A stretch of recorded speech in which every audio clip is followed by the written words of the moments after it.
Good evening. Welcome to the 6 o'clock news. If London could survive the Blitz, it can survive 4 miserable bombers like this. I'm not saying there are 4 bombers, 4 miserable events like this.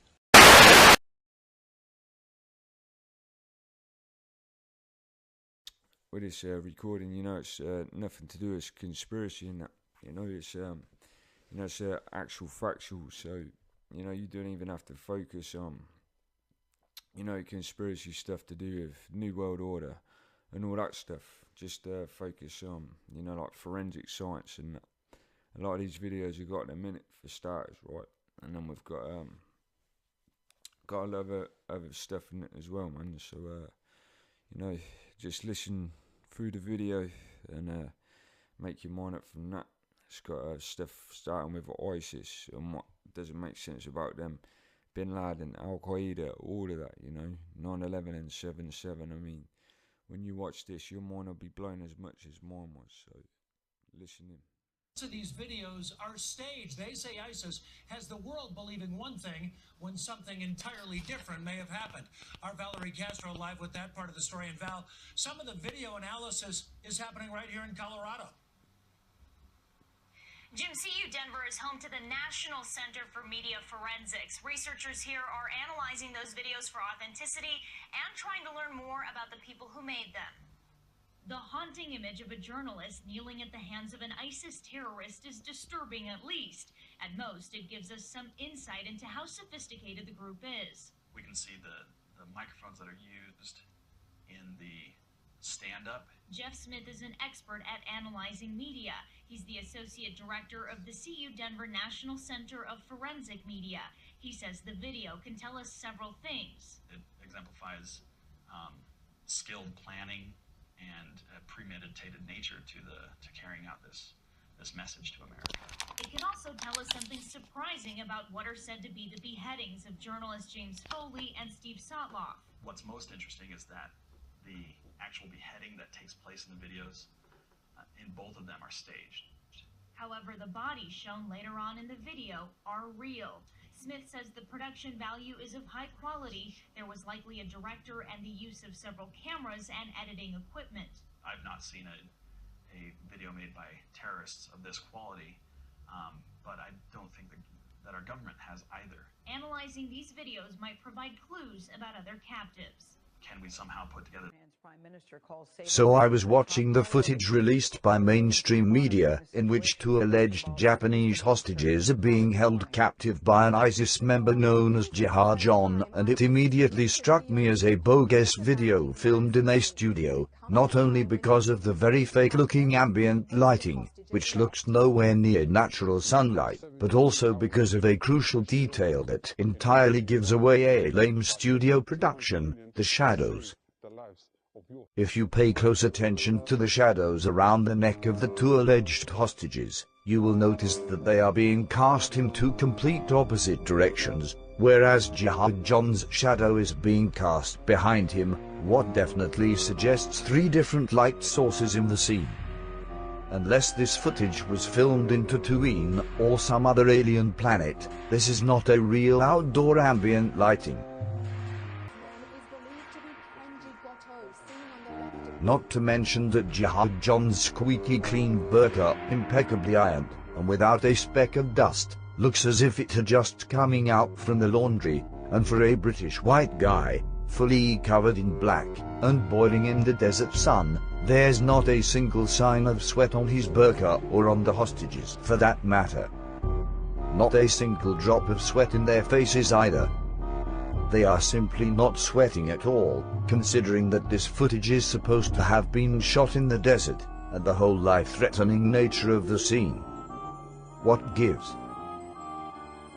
But it's the blatant divergence between the shadows that screams hoax, and in my opinion proves that the whole ISIS shenanigans is a CIA Mossad Hollywood production with B actors, fake terrorists, fake beheadings and fake scenarios made up to brainwash the masses into whatever Zionist agenda is behind this farce.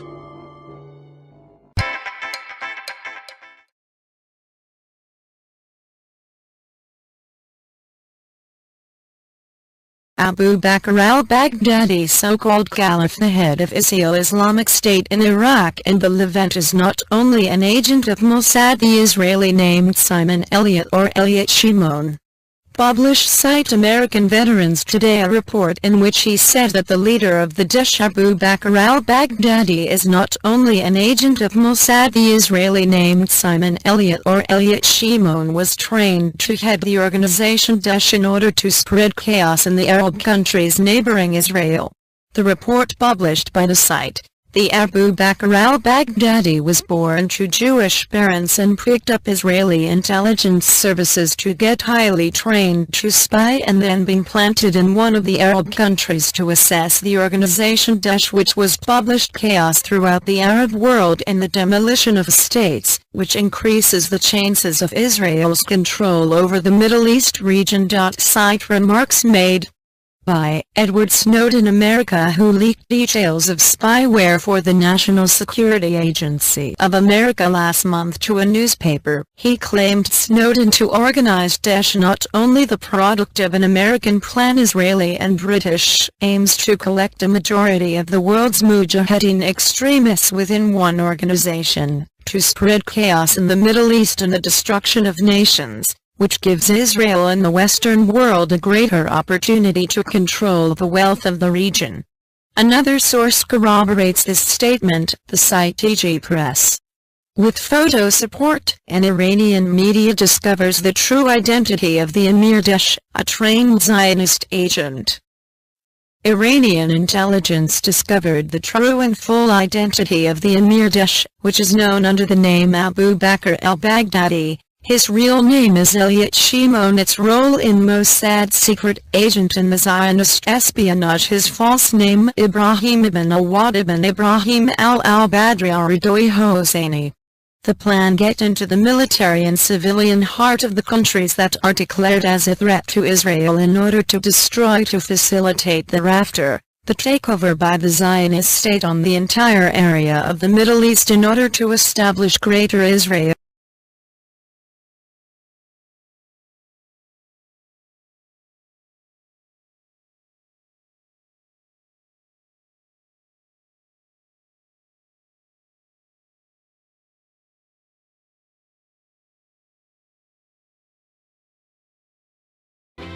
Good morning from Washington. I'm Candy Crowley.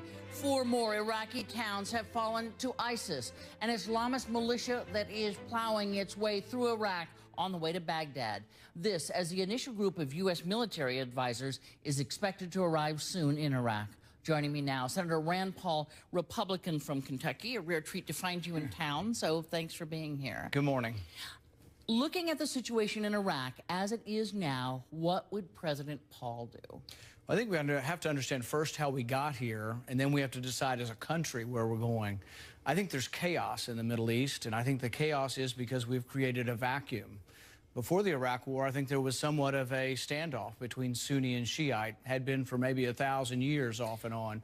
But now we have a chaotic situation, we have a vacuum, and I think one of the reasons why ISIS has been emboldened is because we've been arming their allies. We have been allied with ISIS in Syria.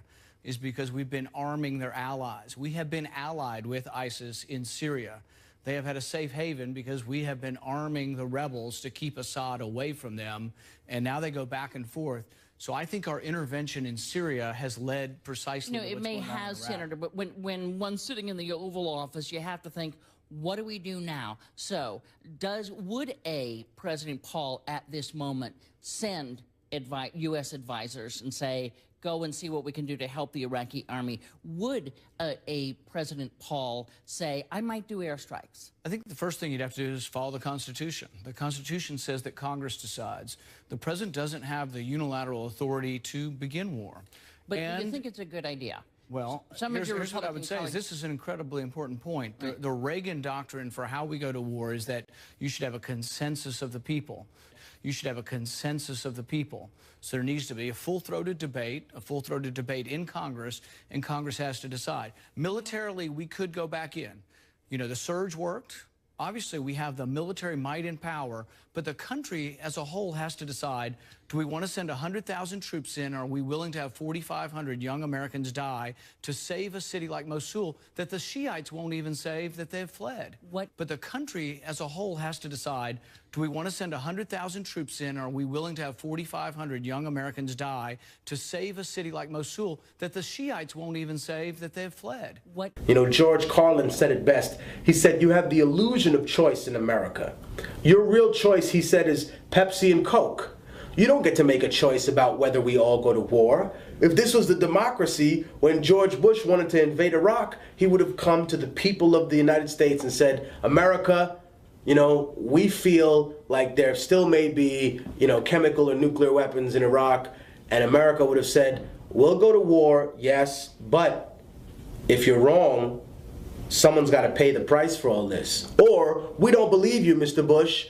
We think you're lying. You know, release the tapes of the plane hitting the Pentagon. Release the tapes of a million other things. You know, have some more transparency in government.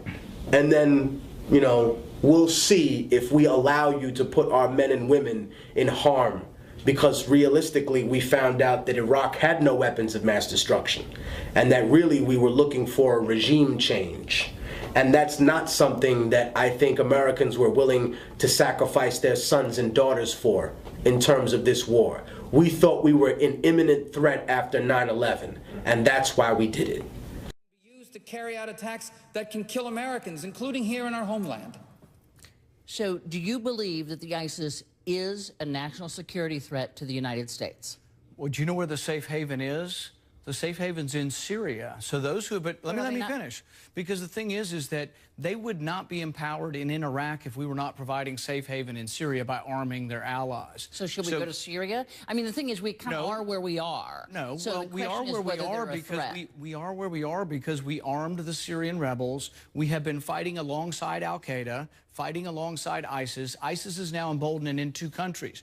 But here's the anomaly. We're with ISIS in Syria. We're on the same side of the war. So those who want to get involved to stop ISIS in Iraq are allied with ISIS in Syria. That is the real contradiction to this whole policy. Right, and many of your Republican colleagues would argue that what we should have done in Syria was get rid of Assad, and that would have stopped ISIS in his tracks. But we've done this. Look at Libya. If London could survive the Blitz, it can survive 4 miserable bombers like this. I'm not saying there are 4 bombers, 4 miserable events like this.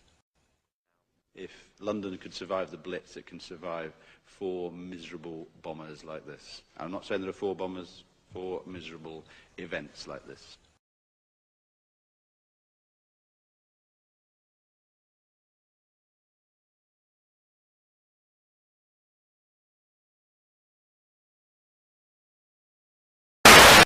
It is the will of all the leaders at the G8, however, that the meeting should continue in my absence, that we should continue to discuss the issues that we were going to discuss and reach the conclusions which we were going to reach. Each of the countries around that table has some experience of the effects of terrorism.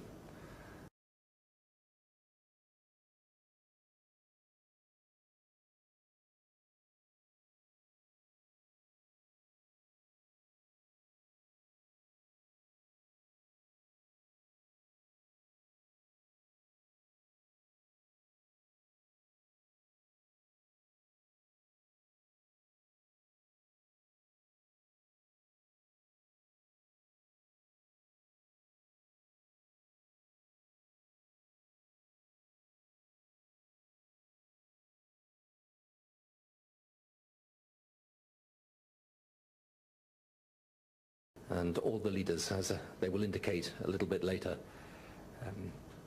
share our complete resolution to defeat this terrorism.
Why did Peter Power smirk, grin and giggle when he spoke about the coincidence that the exercise had turned out to be real, when lots of people had been killed and injured? What is funny about that? The probability of the 7/7/2005 drill and attack coinciding without being planned to coincide in a 10-year period is 1 chance in 37155992615750000000000000000. I wonder why the media aren't investigating the drill. Why are Peter Power, Verint Systems, Richard Jones, Commissioner Ian Blair, the anti-terrorist branch who shot and murdered these innocent people, the Israeli Mossad, Tony Blair, and the government itself not under investigation for these horrendous crimes? 8th chapter title, Conclusion.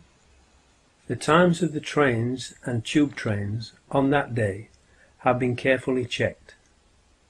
The first train after 07:40 a.m. left Luton at 07:56 a.m. and arrived at King's Cross Thameslink station at 08:42 a.m. The 3 tube trains that blew up left King's Cross Underground station at 08:35 a.m. the eastbound Circle Line train number 204. 08:42 a.m. the westbound Circle Line train number 216. 08:48 a.m. the Piccadilly Line train south. It was therefore impossible for any of the 4 accused Muslims to have caught the tube trains that blew up. If we have at least 3 of the 4 suicide bombers being shot dead at Canary Wharf, and we know they weren't on the tube trains because the 07:40 a.m. train from Luton to King's Cross was cancelled that day, and the photo of them outside Luton station at 07:21:54 a.m. is a fake, and that Hasib Hussain was part of the mock terrorism exercise, then we have overwhelming proof that the 4 accused Muslims were patsies and are innocent, and that it was an inside job, and that, like Lee Harvey Oswald, they too have been murdered to silence them. Whether the bombings were done by MI5, the Israeli Mossad, or both of them and or others has yet to be determined. But the one thing that we can be sure of is that it was not done by 4 young Muslims. 9th chapter title, Epilogue. Hopefully, among the security services, there must be at least some decent, honest people who know that the official story is a pack of lies and are troubled by it. Unfortunately, they are all keeping quiet about it. We need them to have the courage to come forward and say what they know and arrest their evil colleagues and bring them to justice if they don't want to be also condemned as accomplices of the government and media criminals who committed treason and mass murder that day and helped to cover it up, enabling the Orwellian Big Brother police state plans for Britain to pick up steam, and the real perpetrators, the New World Order government terrorists, to plunge the world into World War III and Armageddon. Why do you think they have made a Big Brother TV program? To program people's minds and get them used to the idea of living under constant surveillance, and to like it, and volunteer to take part in it. Why do you think they are called programs? It is because they are used for mind control, brainwashing, programming of the public's minds into obeying and sleepwalking whilst following their New World Order hidden agenda. The sleeper must awaken. The sleeper must awaken. The television is the greatest mind control and propaganda weapon ever invented. Do you think you should be paying for a TV license to fund all their programming of your mind and the lies and propaganda they are broadcasting to deceive, brainwash, control and enslave everyone, including you? Does the TV and watching it not already control most of your life and the way you think? Do you think you should be paying for all those CCTV cameras and their operatives to spy on you everywhere you go so they can enslave you and fine you, thereby stealing your money for doing nothing wrong?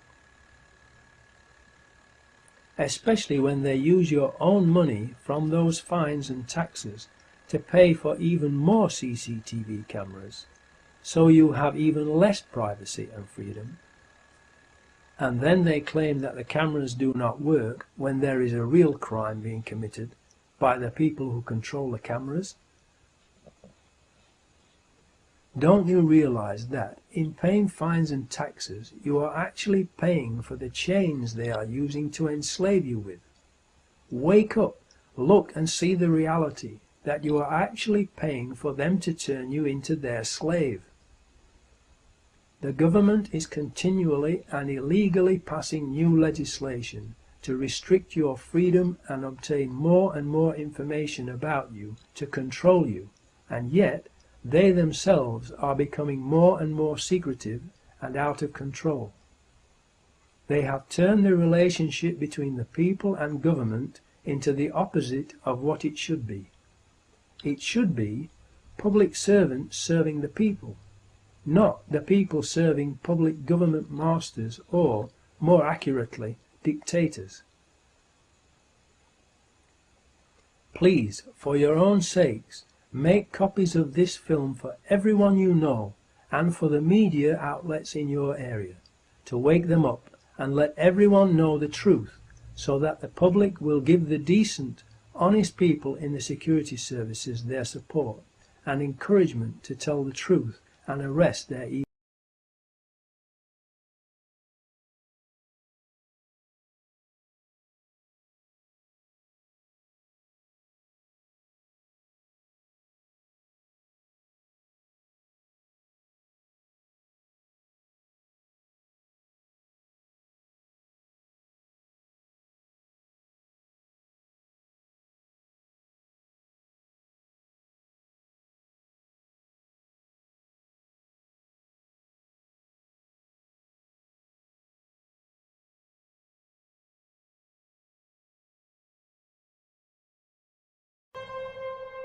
In 1976, Osama's older brother Salim bin Laden hired a man in Texas by the name of Jim Bath to handle all the investments in the United States for the bin Laden family.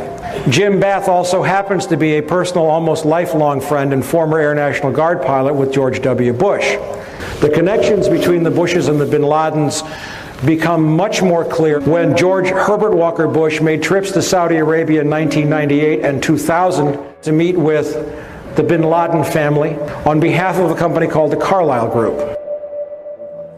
We can understand, therefore, why the Commission, under Zelikow's leadership, would have ignored all the evidence that would point to the truth, that 9/11 was a false flag operation intended to authorize the doctrines and funds needed for a new level of imperial mobilization.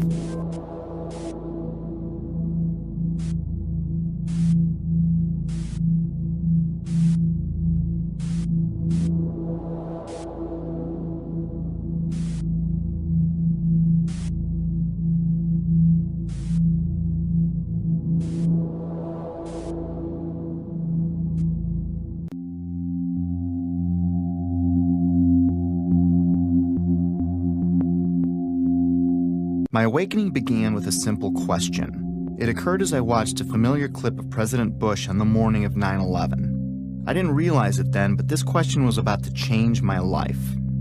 Bush is sitting at Booker Elementary School in Sarasota, Florida at 9:05 a.m. when White House Chief of Staff Andrew Card whispers into the president's ear. A second plane has hit the second tower. America is under attack. That first question was, why didn't the Secret Service get him out of there immediately? They didn't know how many planes were hijacked yet or what their targets were. There were actually 8 planes that were hijacked. We had 11 reports of hijacked aircraft. There were thousands of planes still flying. As many as a dozen planes were reported hijacked at one point. And it was no secret the president was there. The school visit had been made public on September 7th, 4 days prior to 9/11. How could anyone be...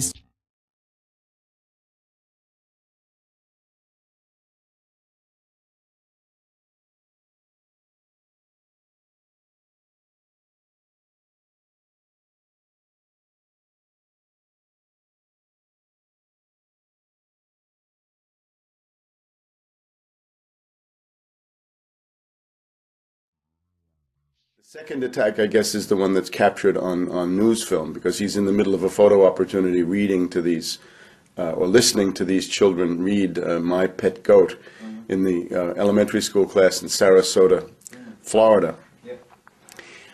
My personal analysis of this is that he is frozen in fear, terror, and panic. He does not know what to do. And he sits there waiting for somebody to tell him what it is he must do. He is not an active president. He doesn't call for telephones. He doesn't issue a parade of crisp orders. He doesn't say, scramble every fighter, bring down all planes, close the borders, go to red alert. Nothing of the kind. He sits there, and we know that his press secretary, Ari Fleischer, is in the back of the room holding up a big placard saying, don't say anything. Don't comment. This is obviously not a president. This is a puppet. This is a figurehead. This is a ceremonial figure, if you like. That is how Bush tried to explain his behavior to the 9/11 Commission when he was interviewed. Of course, he had to be interviewed together with Cheney. The reports are that he was sitting on Cheney's lap while he gave this interview. And there are other reports that Cheney was sitting on his wife's lap, because that's how he has to appear. Cheney can't appear without his wife, and Bush can't appear without Cheney. So Bush said, I sat there and tried to project calm and strength.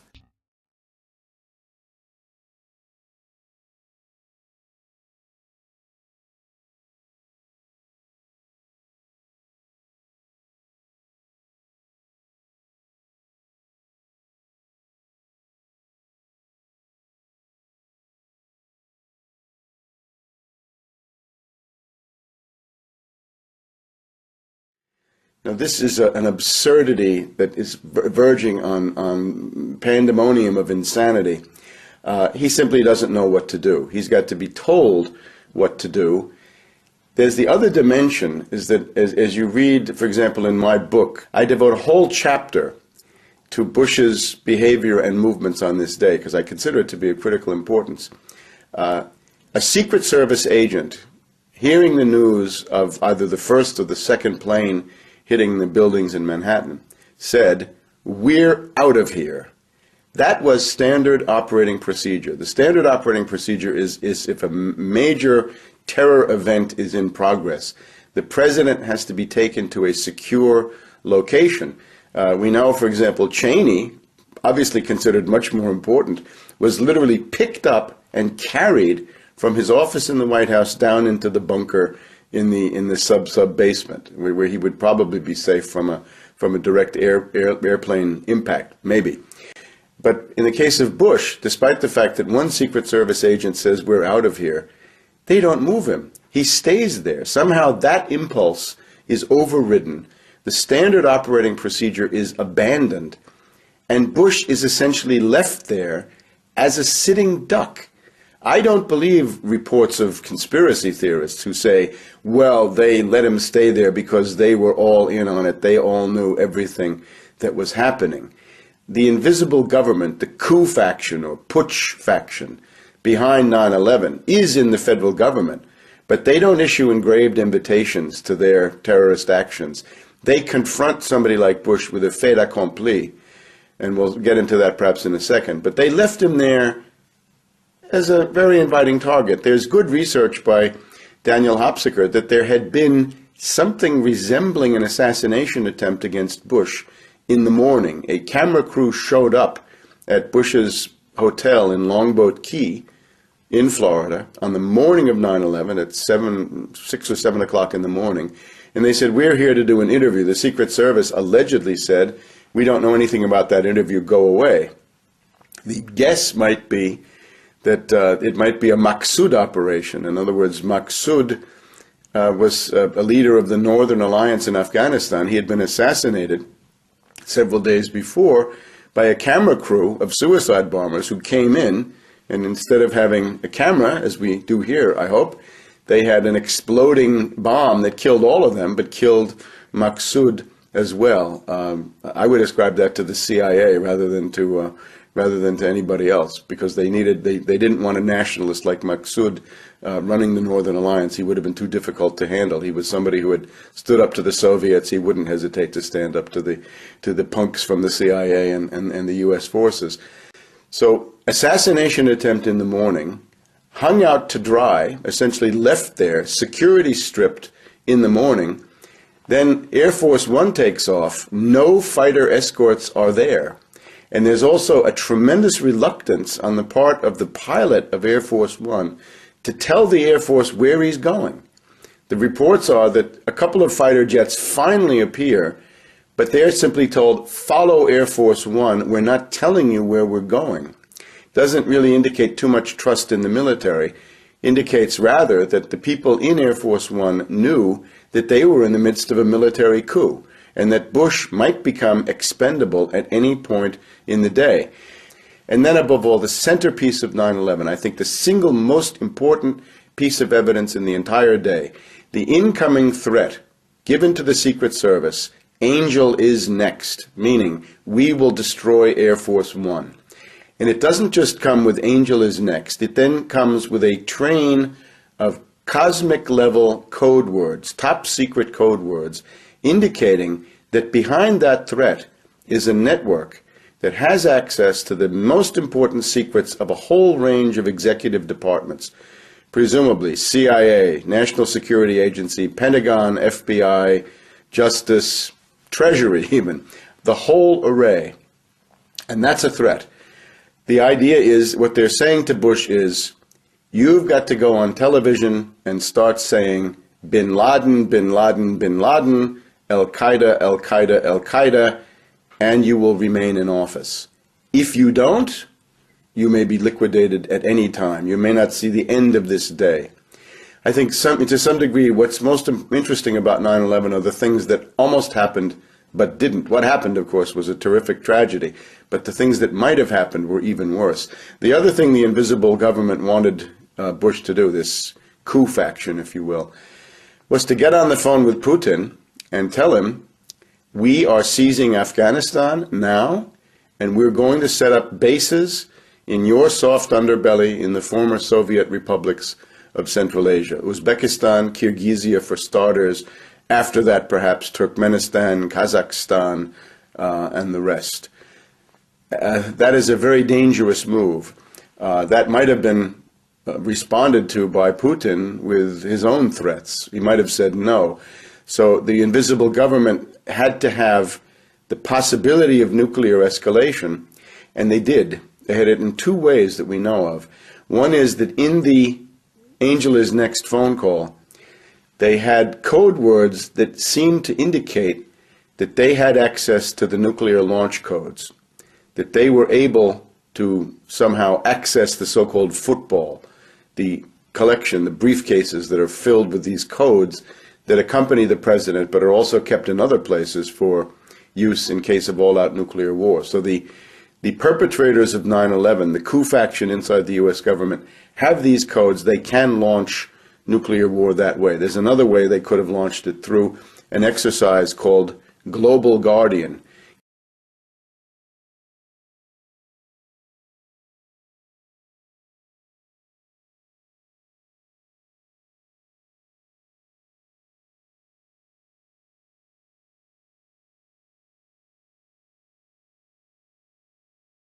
because it just so happened that on the morning of 9/11 there was also an exercise simulating all-out thermonuclear war.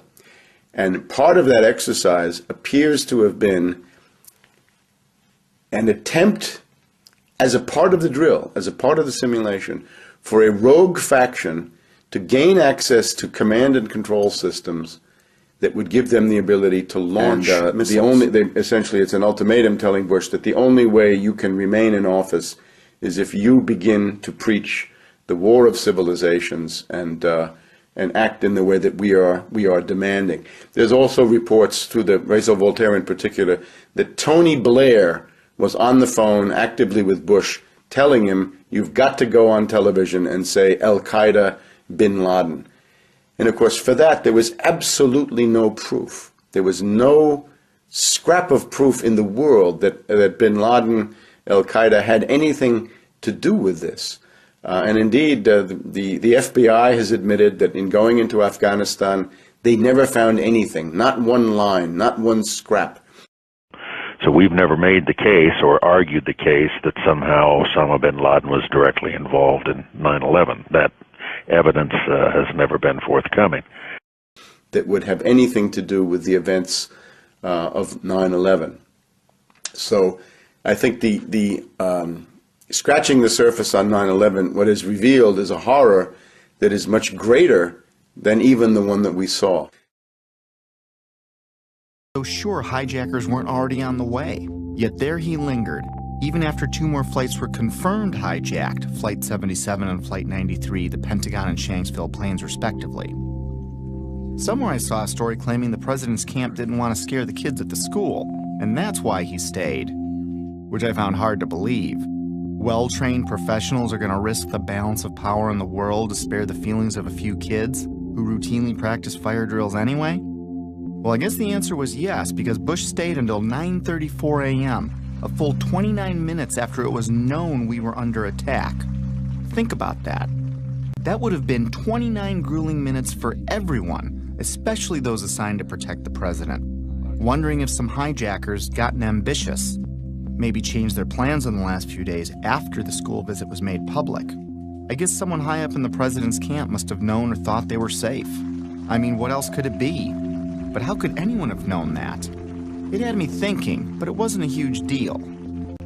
I was more intrigued by the type of people I came across who also had similar questions about 9/11. These weren't conspiracy theorists as I pictured them. These were people in government, aviation, civil defense, architecture, science, engineering, and the military. I decided to look further. I still had no idea the impact this would have on my life. I started by refamiliarizing myself with the incident, or I should say set of incidents. Of course, we all remember the second tower being hit, but I didn't put much thought into the other parts of that day. And soon after looking, I was reminded that there were several incredible events on 9/11. I put almost no thought into the particulars of that day for 10 years. But that was about to change. In chronological order, the official version goes like this. 4 planes were hijacked by 19 mostly Saudi Arabian terrorists who then flew or attempted to fly those planes into 4 U.S. buildings: World Trade Center 1, World Trade Center 2, the Pentagon, and the U.S. Capitol. 3 of them were successful. American Airlines Flight 11 hit the first tower, the North Tower, at 8:46 a.m. United Airlines Flight 175 hit the South Tower at 9:03 a.m. American Airlines Flight 77 hit the Pentagon at 9:37 a.m. At 9:59, the South Tower collapsed after burning for less than an hour. At 10:07 a.m., United Flight 93 crashed in a field in Shanksville, Pennsylvania. Then at 10:28 a.m., the North Tower collapsed. And I barely remembered that a third building at the World Trade Center, Building 7, collapsed at 5:20 p.m. to close out the day. The National Institute of Standards and Technology, more commonly known as NIST, backed up the official government version that intense fires weakened the steel and caused all 3 buildings to fail, including Building 7, which oddly enough was not hit by an airplane, nor was it exposed to jet fuel, which is what I thought melted the towers to get that progressive collapse started. And you had that intense heat probably weakened the structure as well. As I looked for answers, I found Shyam Sunder of NIST stating, The buildings were not brought down by explosives. Until then, I didn't know explosives were even in the conversation. And like hearing a child claim innocence before a question is even posed, it had my eyebrow raised. World Trade Center 7 collapsed because of fires fueled by office furnishings. It did not collapse from explosives or from fuel oil fires. While researching the official government story, I saw a news flash that the 9/11 families wanted an investigation of World Trade Center 7. I was a bit surprised. Why would they be questioning the official story? That seemed a little out there, but who could be more invested than they were? So I listened to what they had to say. Our perception of what happened on September 11th is very different from the general public's perception, I'd say, for the most part. I believe that the public is still uninformed about most of the issues that are surrounding them. I just don't think the public at all knows. They want to believe. I think the truth sometimes can be frightening. There's some deep explaining to do. The bottom line is that it needs to be investigated. We have to demand a new investigation. I want justice here. Nobody ever stopped to have a scientific investigation. A scientific investigation.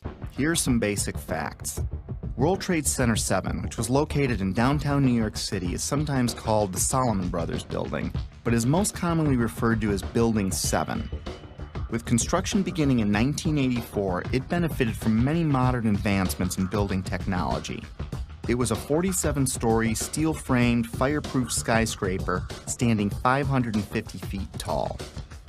It was 300 feet from the nearest tower, the North Tower, or about a football field away. Even though it was one of the largest buildings in Manhattan, it looked small next to the Twin Towers. In September of 2001, Building 7 would have been the tallest building in 33 states. It collapsed at 5:20 p.m. the afternoon of September 11th. Even though Building 7 was not hit by an airplane, the official explanation for all three buildings that collapsed was that intense fires weakened the steel, resulting in total symmetrical building failure. The official story goes on to state that in Building 7, column 79 gave out first, starting a progressive failure of the remaining columns, which allowed the building to fall almost as fast as a bowling ball would into its own footprint. If a building that size accidentally collapsed on any other day, it would have been as famous as the Titanic sinking. Yet according to a 2006 Zogby poll, 43% of Americans never even heard of Building 7. Building 7 housed the CIA's largest station outside of Washington, D.C. It also contained the Secret Service's biggest field office. The IRS, Department of Defense, and the SEC also occupied entire floors.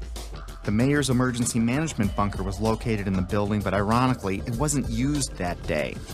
The rest of the tenants were primarily banks such as Solomon Smith Barney, which occupied the top 17 floors. Many government and SEC documents for cases primarily against Wall Street banks, but also including WorldCom and Enron, were destroyed, crippling the investigation into thousands of cases. At this point, I didn't think anything was too far out of place. I'd come across a few strange things, but I wasn't thinking conspiracy or anything like that. I did, however, find it a little odd that falling debris could set off a chain of events, ultimately turning Building 7 into a pile of rubble. However, I really didn't understand the physics involved, at least not yet. But I didn't need to understand physics to find it pretty strange that the whole building would crash through itself. I've played with Legos. Tip over? Maybe. But to pile drive through itself didn't make sense. At least the Twin Towers were hit by planes, but no plane hit Building 7. Sometimes it's easier for me to tackle complex issues with simple metaphors, so I thought of a stove. Then I imagined what kind of materials would I need to add to the fire so that all four legs would collapse simultaneously, and I couldn't answer it. Better yet, let's say I stacked 10 stoves on top of each other, and then I welded them together to better represent any of the buildings that collapsed that day. Now I go and light, let's say, the 7th stove up on the stack. What could cause the 7th stove's legs to give out simultaneously and cause every other stove below it and above it to break apart into tiny pieces, crashing to a pile of rubble in a few seconds? And how could that happen 3 times in a row? After breaking it down, I felt a little pit in my stomach for the first time, but I assured myself that I must be missing something. With that said, It was time to take a crash course in high-rise fires.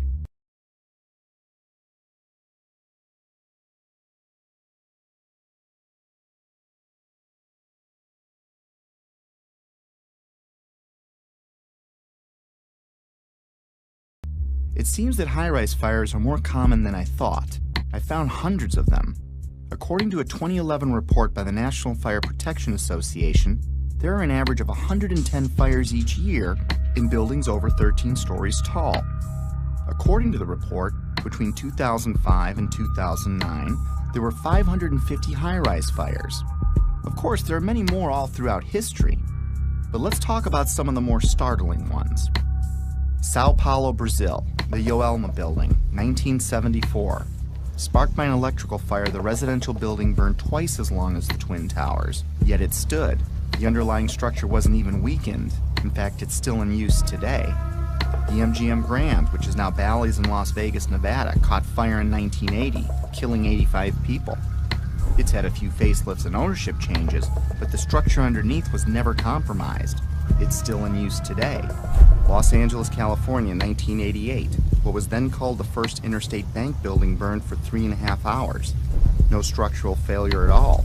In fact, an insurance company moved in, and today it's known as the Aon Center. In 2004, the Parque Central building in Caracas, Venezuela, the country's tallest building, burned for 17 hours. The facade was repaired, and it is in use today.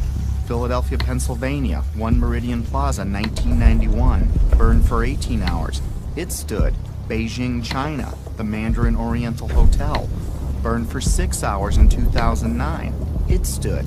Chechnya's tallest building burned for 7 hours in April 2013. It stood. Dubai, Moscow, Zurich, and on and on. I was starting to see a trend. Fires don't melt steel or cause buildings to collapse. The World Trade Center has itself burned many times with no structural failure or weakening. Some significant dates include February 13, 1975, when the 9th to the 14th floors burned for 3 hours.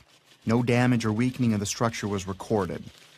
The fire began in an electrical wiring closet on the 11th floor. Some fire department officials and building officials here say that there's no chance the World Trade Center could become a type of towering inferno. And in 1993, it survived a bomb detonated in a highly vulnerable area with no structural damage caused by the fires that resulted from the explosion. There was, of course, damage from the bomb, which had to be repaired, but through it all, the towers have always stood. Sometimes buildings do collapse because of structural failure, but it's usually a design problem or earthquake damage or a controlled demolition. Buildings don't come down because of fire, but when they do collapse, they tend to tip over and stay connected.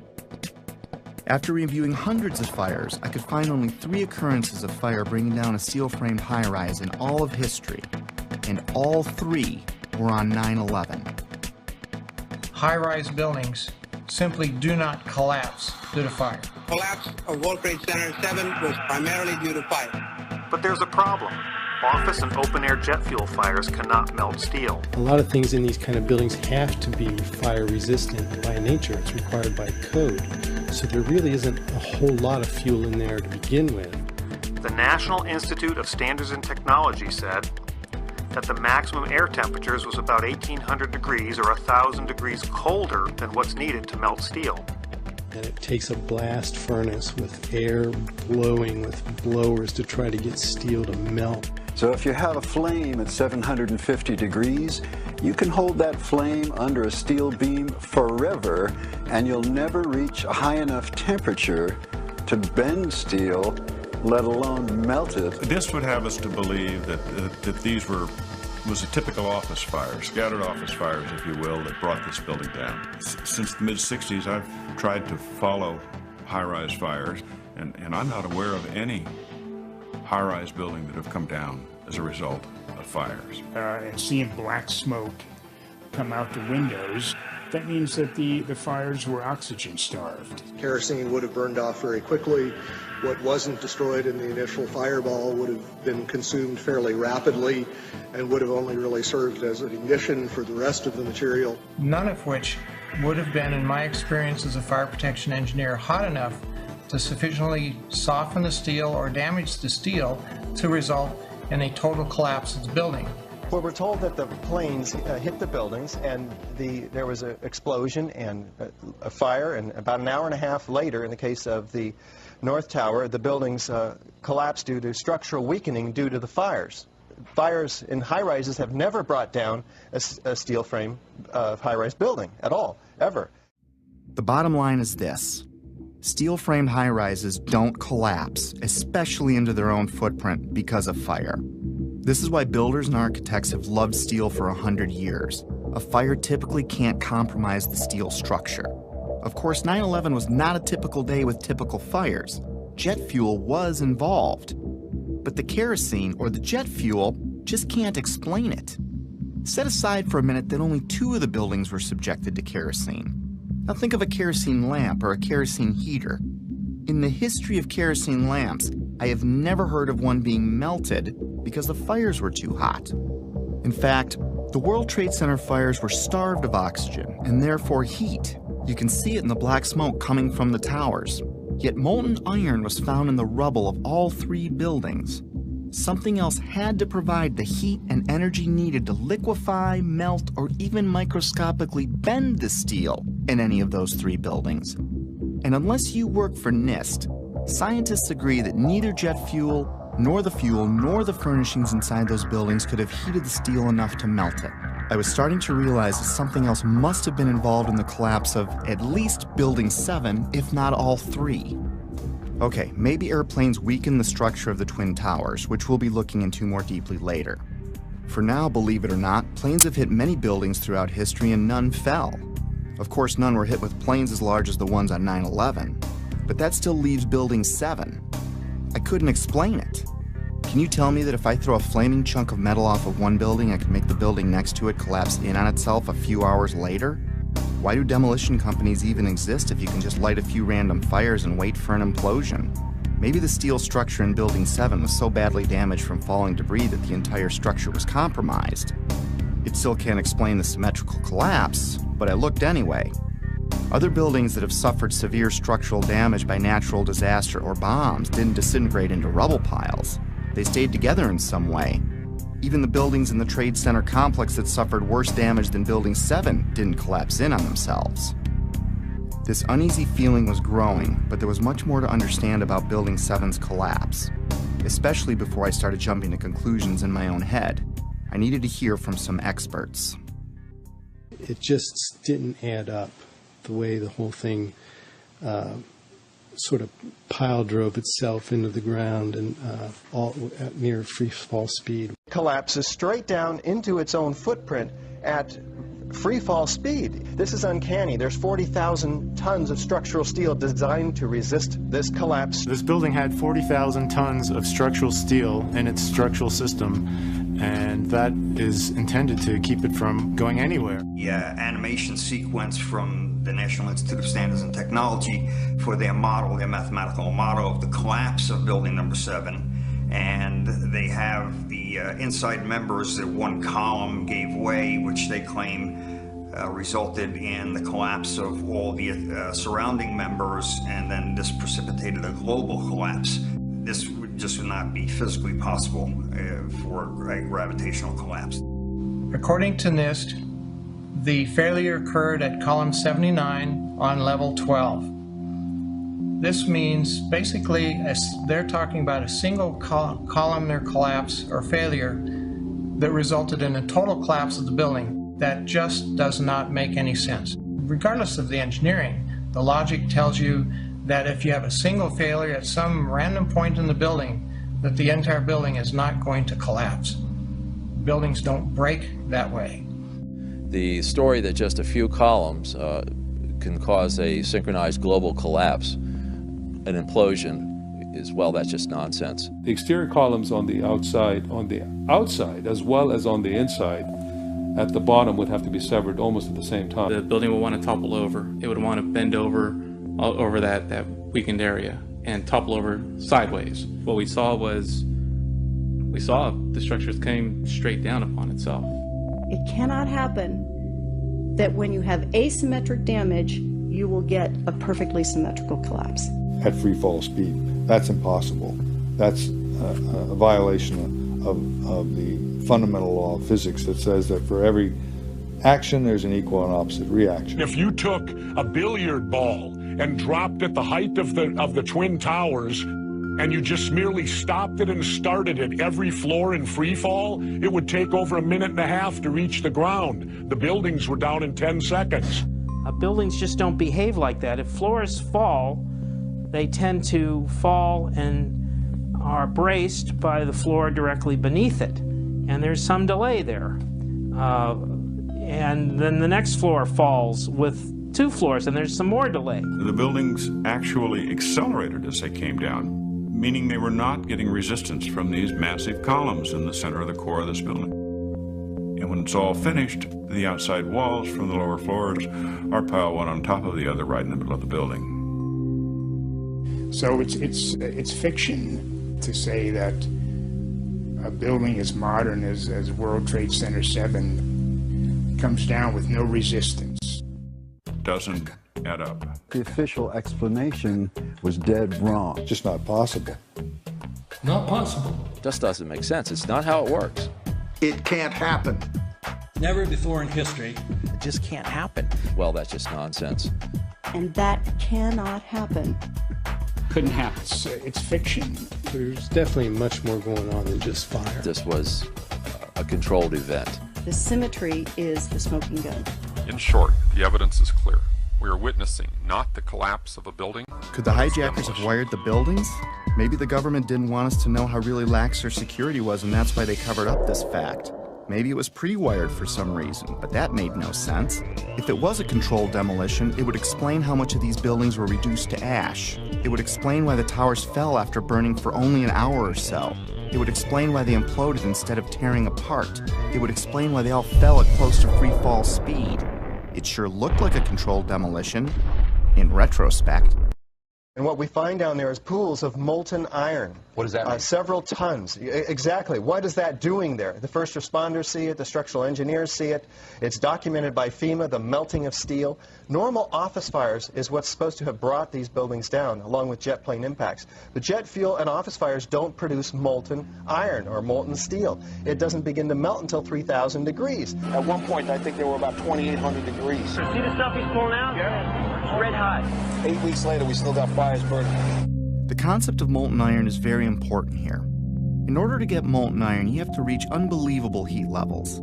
It takes much, much more energy than you could find with any combination of burning office furniture, jet fuel, or gravity. Molten iron can be an indication of the use of thermite. Thermite, thermate, and nanothermite are super hot burning substances used by the military that can cut through steel. It can supply its own oxygen so it can burn underwater. It would explain how fires burned at ground zero for 3 months even after the area was flooded. So thermite would also explain potentially the fact that the fires could not be put out at ground zero. The fires lasted for quite a while. The fires were finally put out on December 13th, 2001, just over 3 months after 9/11, making it the longest burning building fire in recorded history. They burned underwater for much of that time. These fires were a big question mark. But first, it was time to take a closer look at NIST. They are the scientific agency backing the official version of events as most Americans know them. I was hoping they would curb my growing anxiety. Instead, what I learned about NIST made my heart sink. To understand NIST, you need to understand the relationship to explosives. They have vehemently denied that there were any. Not only do they not check for them, they state that none were used. Plain and simple. In fact, they have gone to unbelievable lengths to prove that explosives, or even the evidence of explosives, like pops going off, did not exist.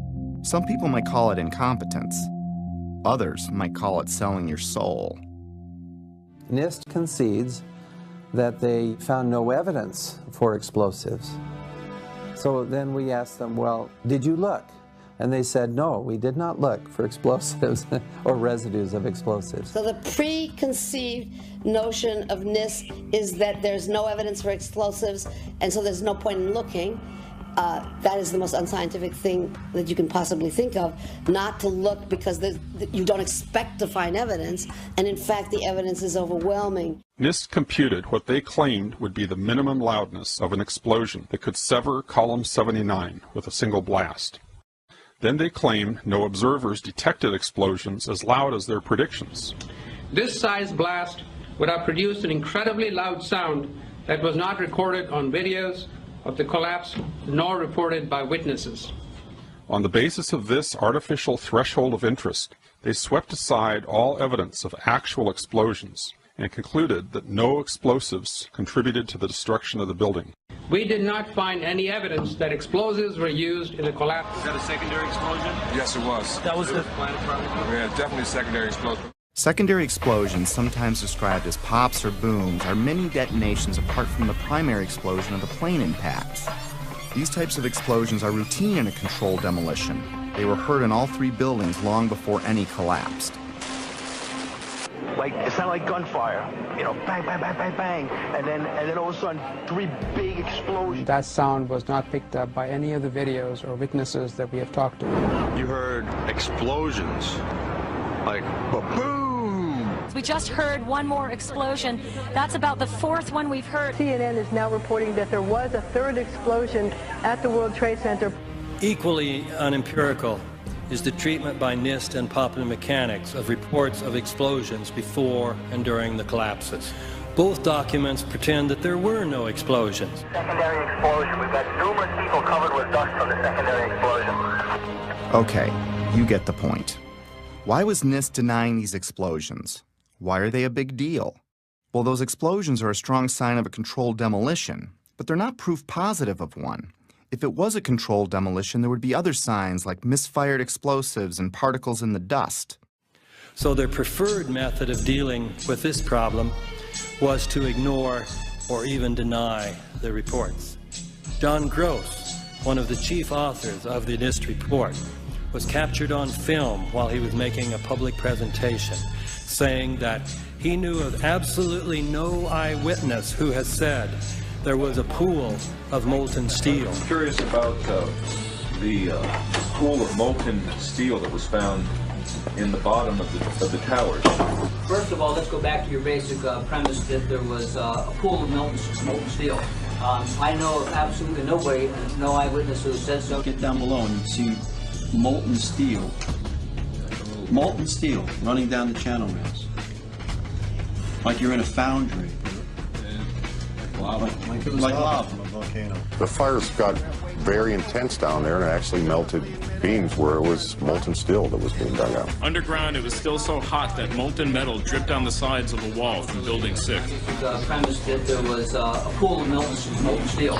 I know of absolutely nobody, no eyewitness who said so, nobody who produced it. I was on the site, I was on the steel yards, so I don't know that that's so. Then I was at the site 2 weeks after it happened with Governor Pataki, right?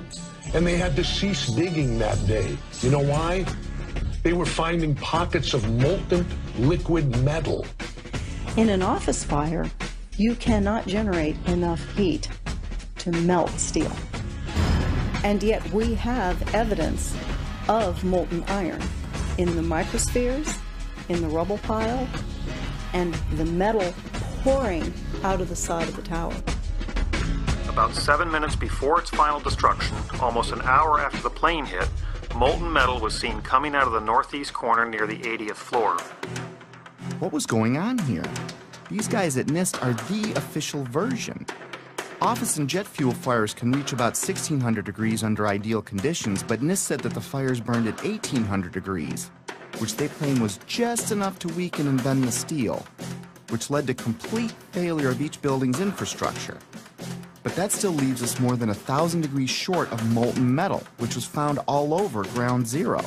The NIST report, on which Popular Mechanics and much of the press has relied, is not a scientific report. It is a political document. We need to have an investigation of NIST themselves. I believe that the reports that came out are not true. So the fact that NIST says that is absolutely, in my opinion, it's criminal. NIST wasn't looking for the truth. They were trying to hide it. But why? Were they asked to falsify their findings? I didn't think they came up with this on their own. When I see John Gross fidget and blush as he states there was no molten metal, I see a man that is doing what many of us do when we don't tell the truth. It's basic human nature. My feelings at the time were like the moment you catch your significant other in a lie. Maybe there's an explanation, but your heart is racing until you get some answers. And if something like that's ever happened to you, you may understand needing to know more, but not wanting to know more, if that makes sense.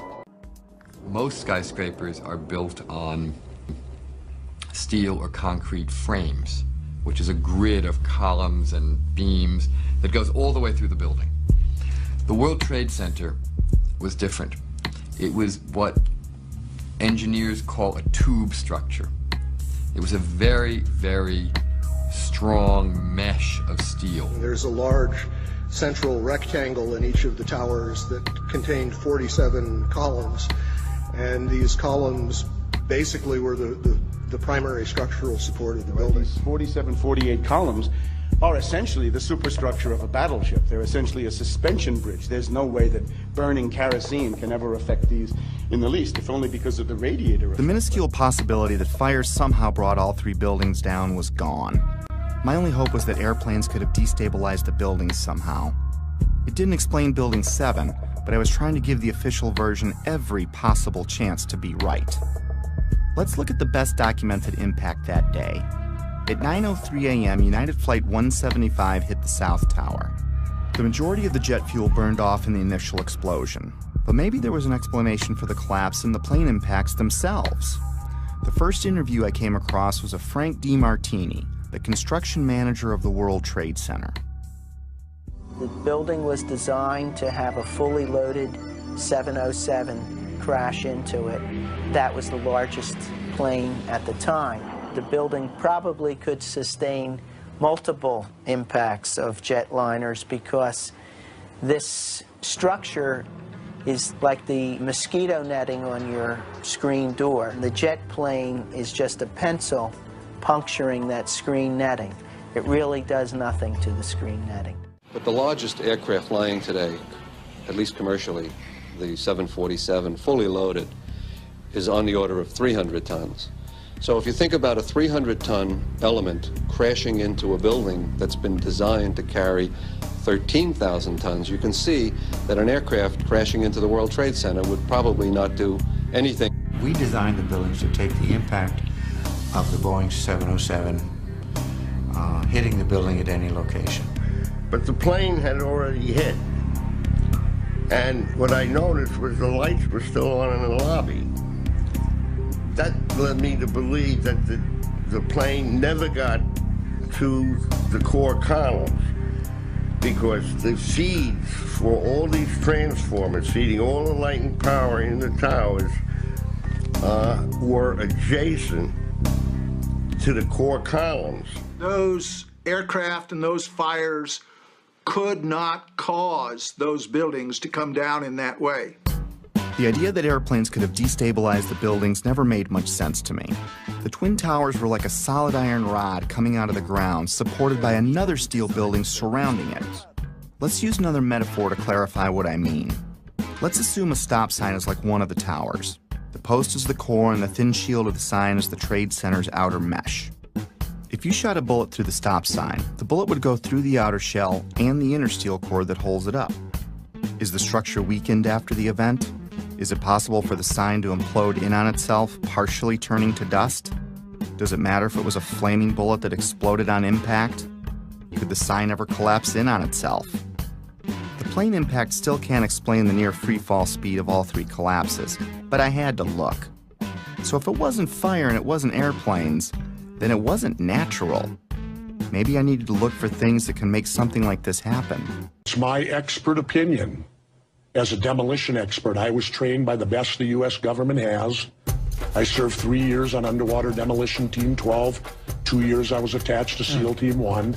And when I look at the buildings and how they fall and the way they fell, they couldn't have come down without being assisted in some manner. The only way that a building can accelerate as it collapses is by having pre-engineered, precisely timed, and precisely placed explosives In other words, controlled demolition.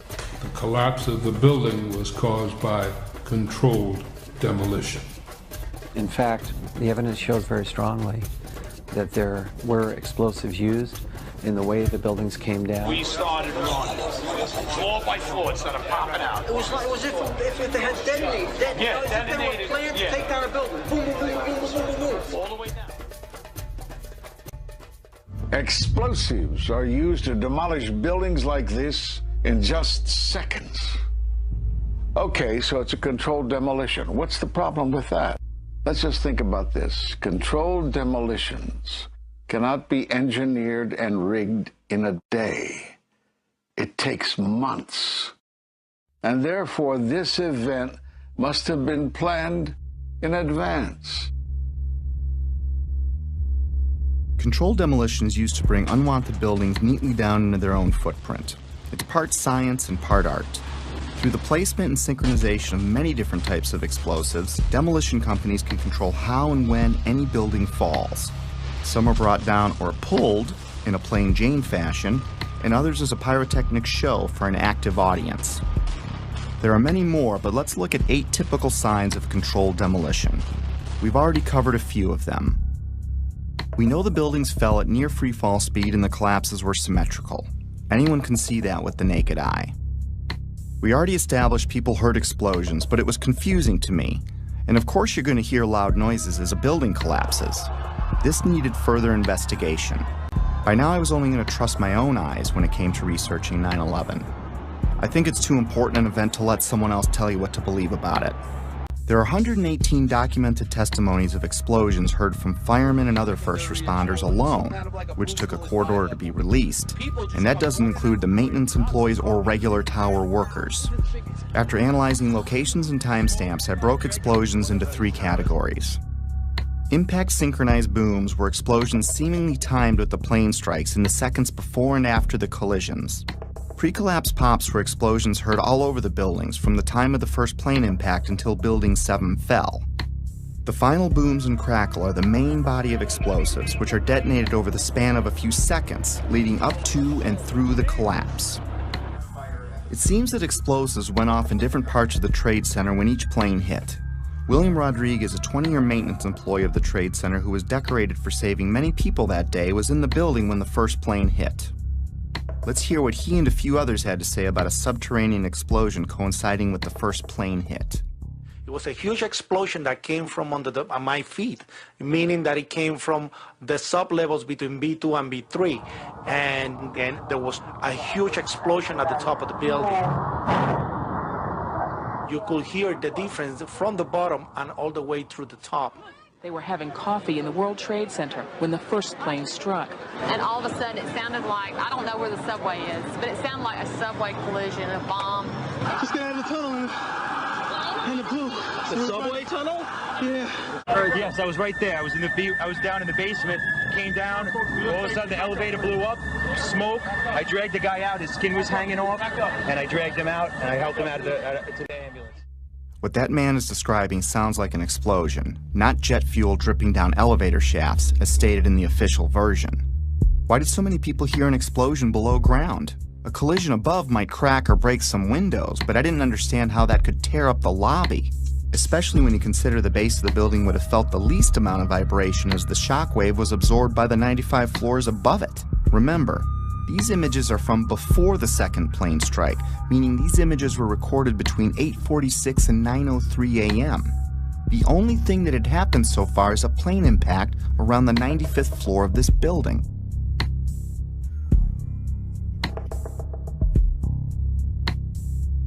Right away, a guy from the Port Authority told him the damage is somewhere above the 78th floor. But all you had to do was look around. It was obvious. Something had happened right there in the lobby. FDNY fireman John Schrader, whose engine company 10 is across the street from the Trade Center complex, arrived at the first tower hit, the North Tower, within 10 minutes of the impact. We came down, it looked like a bomb went off in the lobby. You know, it wasn't from the jet fuel. No way. The ladies that are with me were in the World Trade Center in the first building and escaped through the lobby, where they report they believe there was a bomb in the lobby. The bomb hit the lobby first, and a couple of seconds in the first plane hit. Explosion. 9 seconds later, we can hear the first plane hitting the North Tower.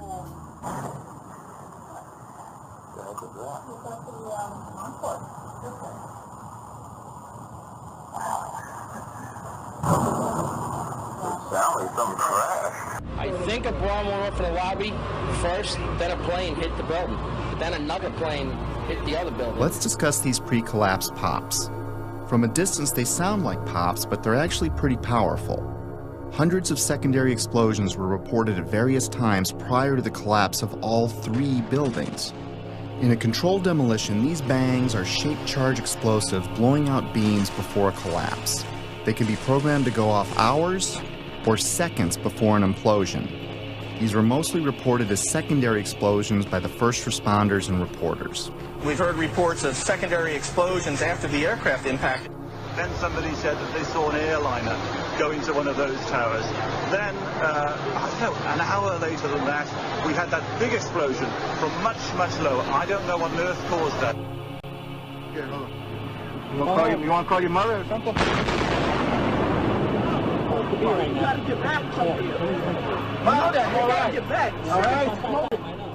The final booms and crackle are like the grand finale of a fireworks show. In a controlled demolition, the vast majority of the explosives are set to go off in an ordered fashion over the span of a few seconds as the building collapses. Depending on distance, this can sound like a rumble, booms, or crackling. In this footage, which has been slowed, you can see white smoke emanating from the ground floor before the collapse wave arrives. It's an unsteady camera, but keep in mind whoever recorded this was running for their life. It was like watching a stunt car explode before it crashes at the bottom of the cliff. In this image, recently released by a Freedom of Information Act request, police department photographer captured an explosion originating at the base of the South Tower, just before the first tower collapsed. The explosions and shockwave before Building 7's collapse were captured in different ways.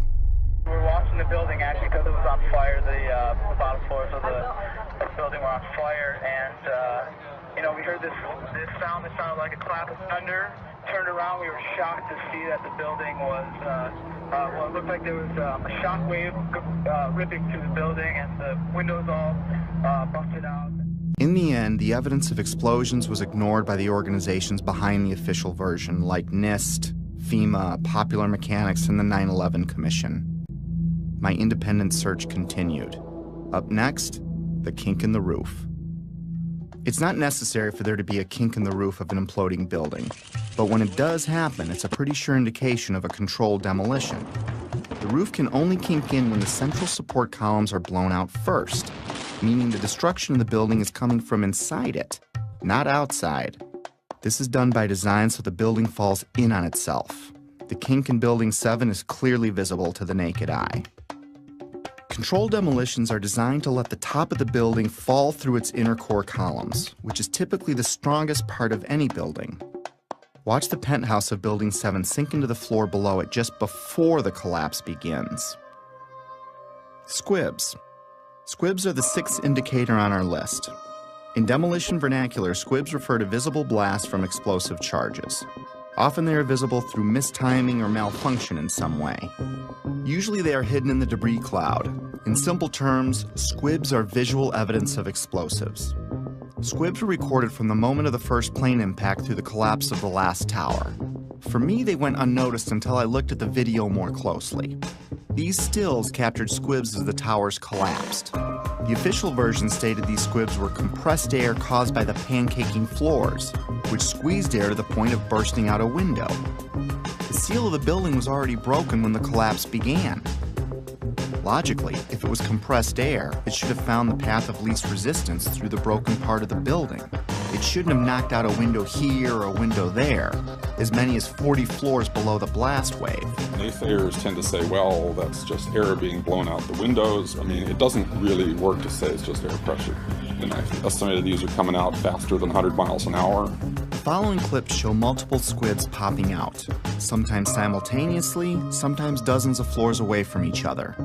Of all the 9/11 information I've come across, this may have been the easiest to spot. Yet it provided me with one of those stark moments in which the reality of 9/11 sunk in to a new level. In this clip, notice how the squib occurs before the floors above reach the blast ejection point. Not all squibs, however, were easy to spot. Remember how we discussed explosions that were timed to go off with the plane impacts? Well, this is the first plane impact. Notice the dark brown smoke coming out of the top floor of the tower. This smoke is already dissipating before the plane strikes the building. In this segment, the NBC camera is pointed at the North Tower. The first tower hit. In a few seconds, the second tower is going to be hit. You'll know it when it happens because of the reporter's voice and the fireball in the lower left corner of the screen. Now keep your eye on the east facade, the one on the left. Notice how several tiny explosions go off as the second plane hits the other building, perhaps in an effort to mask some necessary work prior to its demolition, as I was thinking at the time. Oh, another one just hit. Something else just hit. The seventh characteristic of a planned implosion is what's called a demolition wave. It's the path of destruction in a controlled demolition. It is a visible wave of explosions moving down the columns of a building just ahead of or at the speed of gravity. This array of synchronized explosives is timed to blow out floors beneath the collapse wave as the floors above reach the floors below, thus allowing a drop at approaching freefall speed. Again, let's slow down the film for some of these. When slowed down, you can see how the explosions are timed to go off, floor by floor. In this clip, you can clearly see a demolition wave proceeding down a column mostly hidden by the umbrella of the falling debris pile. Look to the right of the black line. It's a bit grainy because of the zoom. Here it is again without the black line. You can see synced explosives cutting a path down the building. The demolition wave can be hard to see with an untrained eye because it happens so fast. I've tried to highlight a few more examples in the following clips.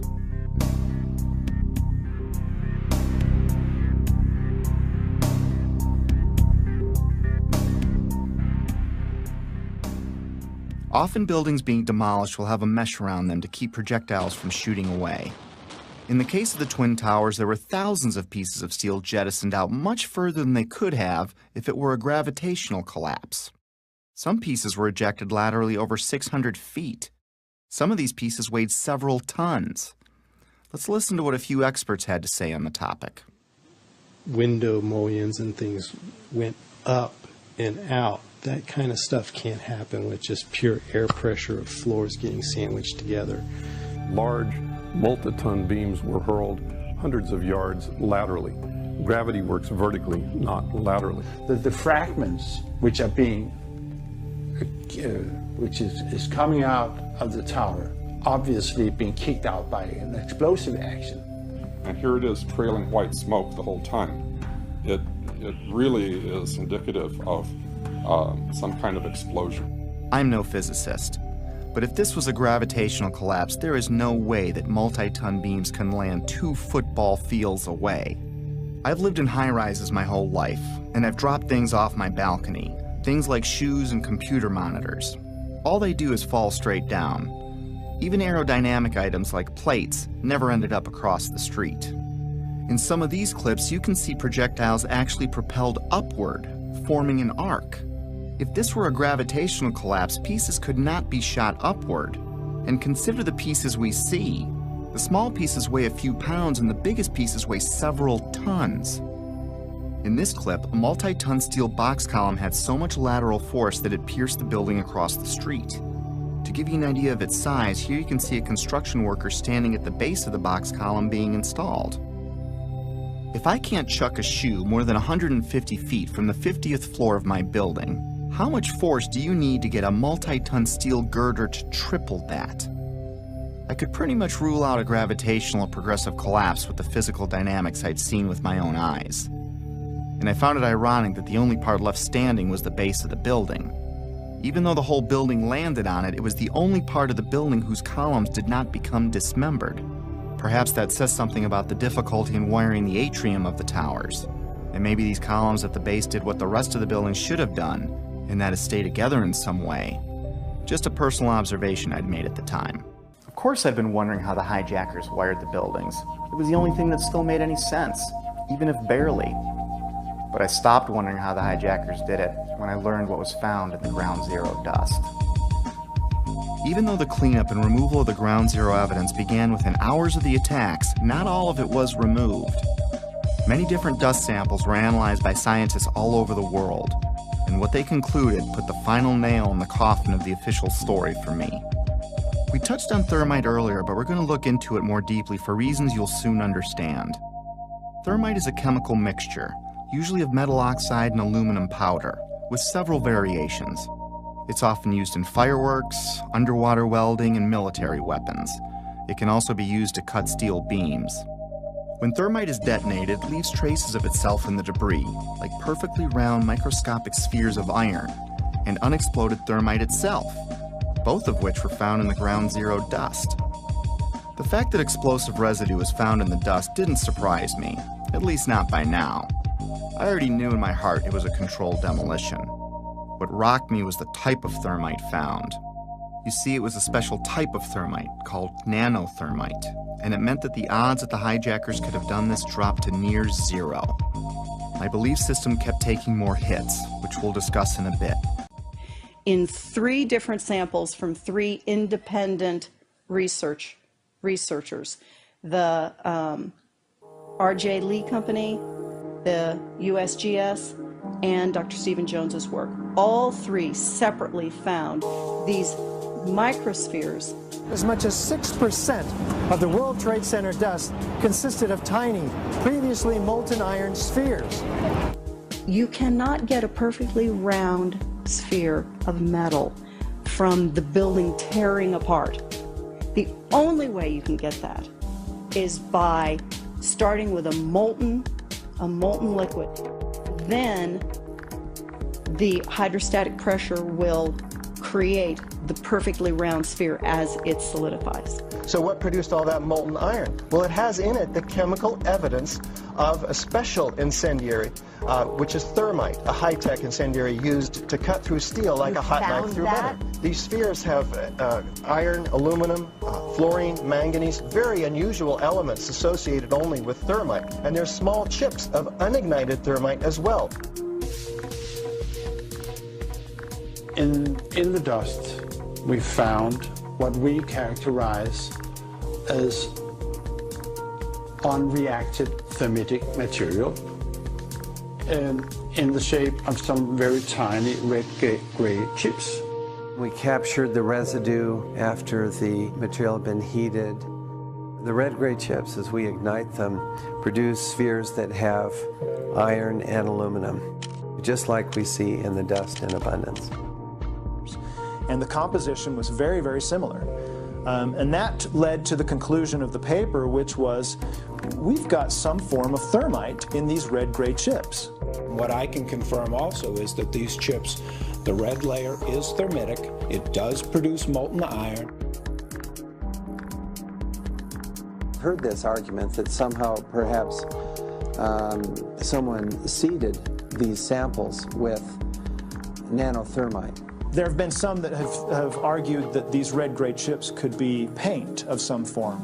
I've also heard the argument that perhaps the falling buildings just generated this nanothermite. Well, no. So it wasn't, the red-gray chips are not the primer paint that was used on the WTC steel. These chips are not naturally occurring. They are not going to form because some materials fall down in a building and touch each other and get compressed together. That's just not what this material is.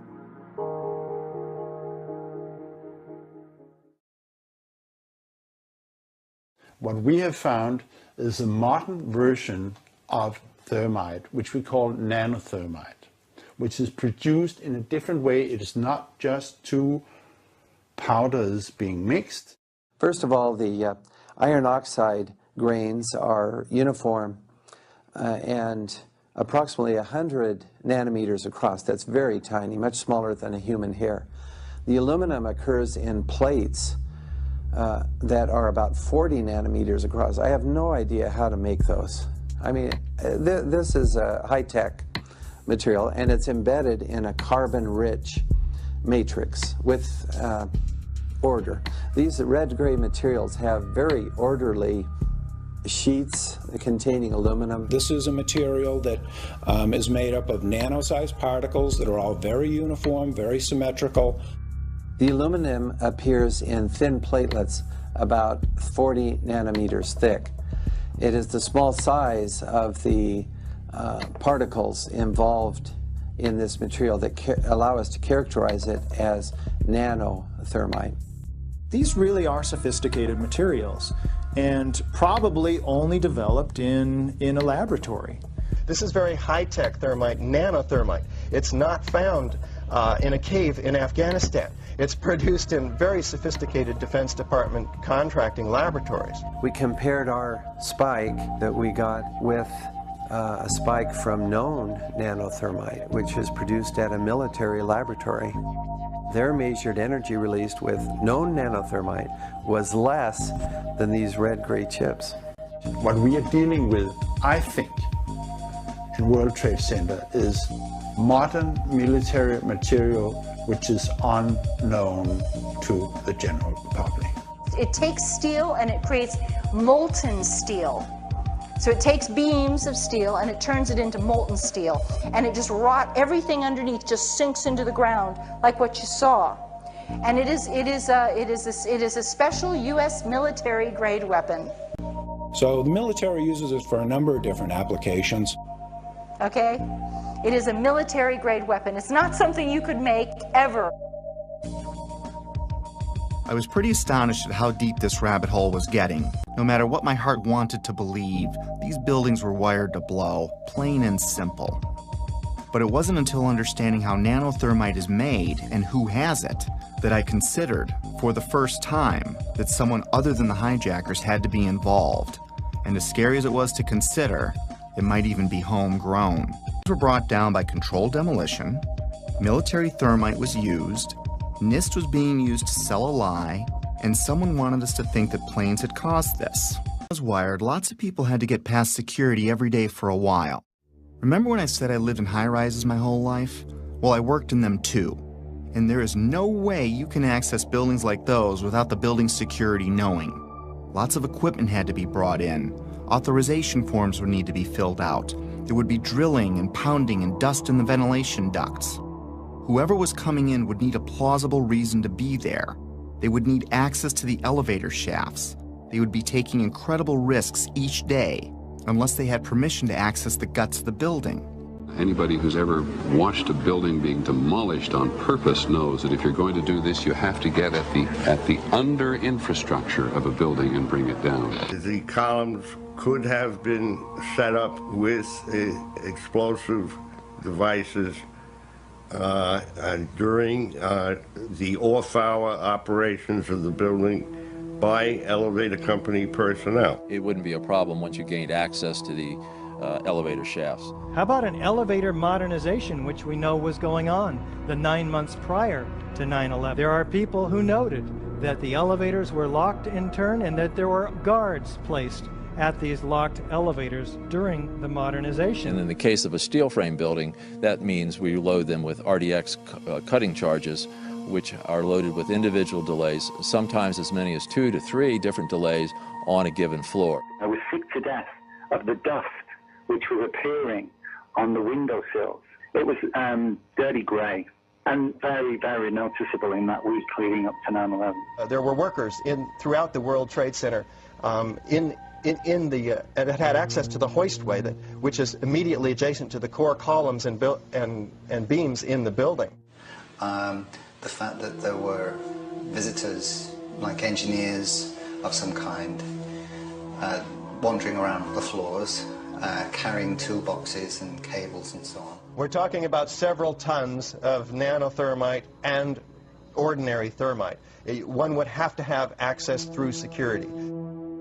Video cameras caught trucks arriving at the World Trade Center from about August 23rd until every night until about September 2nd, September 3rd. And the trucks were arriving at about 3 o'clock in the morning when everybody else had left the building, including the janitorial trucks. Something was brought into that building that would help with the detonation. There may have been work done on the detonation before. It may have been going on for months, but whatever they needed at the very end, they came and brought in that 10-day period. The 9/11 Commission also does not tell you that Marvin Bush, the president's brother, and their cousin, Wirt Walker, were the principals of the company that was in charge of security for the World Trade Center. They don't, man, yeah. The jaw-dropping coincidences kept piling up. I learned that Stratesec was a security company which used to be called Securicom, and they didn't just handle security for the World Trade Center complex. They had contracts with Dulles International Airport, from where Flight 93 departed, and United Airlines, accounting for most of the security breakdowns on 9/11. And another thing, Stratesec also handles security for Los Alamos National Labs, one of the only places on the planet that can produce the nanothermite found in the ground zero dust. The odds are pretty astonishing that one company can link so many vital elements of 9/11. But more astonishing is there's no mention of Stratesec or Securicom in the entire 567-page 9/11 Commission report. Of course, that was no surprise by now. Did I forget to mention that that same 9/11 Commission did not mention the collapse of Building 7 in the entire report either? Why is there not a word about the collapse of that building in the 9/11 Commission report? We didn't see any evidence of the kind of thing you're talking about. Powerful elements of our world. This reminded me of a quote that struck me in Woodrow Wilson's book, The New Freedom. He writes, "Some of the biggest men in the United States in the field of commerce and manufacture are afraid of somebody, are afraid of something. They know that there is a power somewhere so organized, so subtle, so watchful, so interlocked, so complete, so pervasive, that they had better not speak above their breath when they speak in condemnation of it." I wondered if we were talking about the same thing, so I continued my research. The same way the Secret Service didn't bark, by staying in the school. The same way real watchdogs like the 9/11 Commission, NIST, and the media didn't bark either.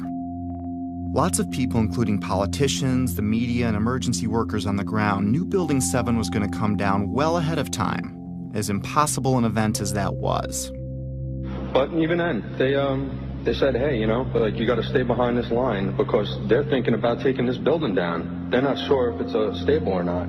So they were holding a line off because they had knowledge that something was going to happen. That by noon or 1 o'clock, they told us we had to move from that triage site up to Pace University, a little further away, because Building 7 was going to come down or being brought down. Did they actually use the word brought down, and who was it that was telling you this? The fire department. And they did use the word, we're going to have to bring it down. You hear that? Keep your eye on that building, it'll be coming down soon. I didn't hear any creaking, or I didn't hear any indication that it was going to come down. And all of a sudden, the radios exploded, and everybody started screaming, get away, get away, get away from it. And the whole time, you're hearing boom, boom, boom, boom, boom. So, I think I know an explosion when I hear it. We are on the phone with New York Fire Department Lieutenant David Restuccio. Can you confirm it was number 7 that just went in? Yes, sir. And you guys knew this was coming all day? We had heard reports that the building was unstable and that it eventually would either come down on its own or it would be taken down.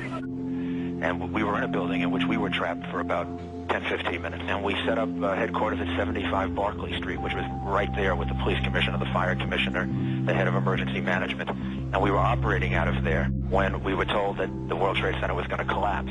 The World Trade Center was going to collapse. It was going to collapse. It was going to collapse. But it was the media's pre-knowledge of Building 7's fall that was much more telling. Several news outlets around the world reported the collapse of Building 7 long before it happened. I listened closely to these segments. Considering Building 7 wasn't hit by an airplane and no high-rise has ever collapsed because of fire, How was it that all these different news agencies reported it before it happened? How can anyone report there has been an improbable accident before the accident happens? Now, more on the latest building collapse in New York. You might have heard a few moments ago, I was talking about the Salomon Brothers building collapsing. And indeed it has. Apparently that's only a few hundred yards away from where the World Trade Center towers were. That one of the other buildings, Building 7, in the World Trade Center complex is on fire and has either collapsed or is collapsing. That has structural damage as well. We saw a lot of glass broken out, and a corner of the building appeared to be in distress, and there's concern that there might actually be another collapse of that building. We are getting word from New York right now that another building has collapsed. Is that smoke coming from this third collapse? Okay, that is what we're understanding, which makes sense because it looks like the sun is going down. But I'm hoping that enough people have cleared out of downtown Manhattan so that perhaps it wasn't as full as it might be normally around 5:30 on a Tuesday. That information, of course, take a look at that right-hand side of the screen. It's going down right now. There it is. Yep. It went down. Brown building, the tall one, is number 7 World Trade Center. Heard several reports from several different officers now that that is the building that is going to go down next.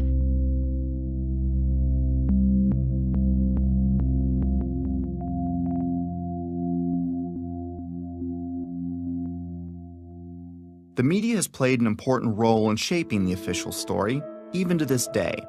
The idea that the buildings fell because of planes and fire was instilled in the public's conscience early and often on 9/11, and it started before any buildings fell. And that perhaps they're buckling under the force of the collision or the hole that's resulted from these two planes. My sense is that just one, the velocity of the plane and the fact that you have a plane filled with fuel hitting that building that burned.